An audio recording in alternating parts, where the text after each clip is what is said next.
madaxweynaha Jamhuuriyadda Federaalka Soomaaliya Mudane Maxamed Cabdullaahi Farmaajo iyo wafdi uu hogaaminayo ayaa goor dhow baxay magaalada Dooxa ee dalka Qatar halkaasi oo uga bilaabmayso booqasho shaqo 2 maalmood ah.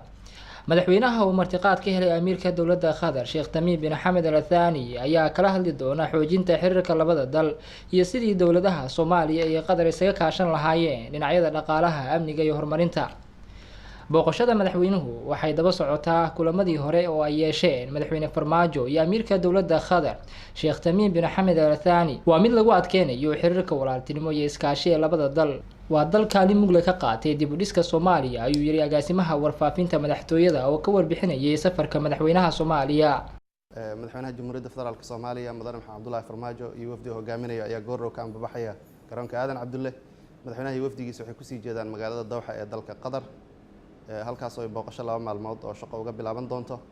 madaxweynaha inta uu ku sugan yahay magaalada Dooxa wuxuu la kulmi doonaa amiirka dowladda Qatar Sheikh Tamim bin Hamad Al Thani. booqashada madaxweynaha waxay daba socotaa kulamadii hore ee madaxweynaha iyo amiirku ay yeesheen. waxaan rajaynaynaa insha Allah in lagu dardargeliyo laguna xoojiyo xiriirka labada dowladood. Qatar waa dal kaalin mug leh ka qaadanaya dib u dhiska Soomaaliya. waxaan nala socotaan in usbuucii la soo dhaafay mashaariic waaweyn laga dhagax dhigay dalka oo ay dowladdaas iyo walaalaha ah fulinayso. wafdiga madaxweynaha waxaa qayb ka ah wasiirka maaliyadda Mudane Cabdiraxmaan Ducaale Beyle iyo wasiirka dekedaha iyo gaadiidka badda Marwo Maryan Aweys Jaamac.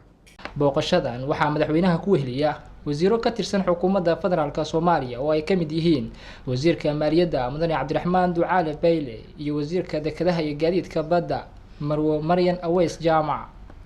Abdullahi Gacmo, Som News TV, Muqdisho.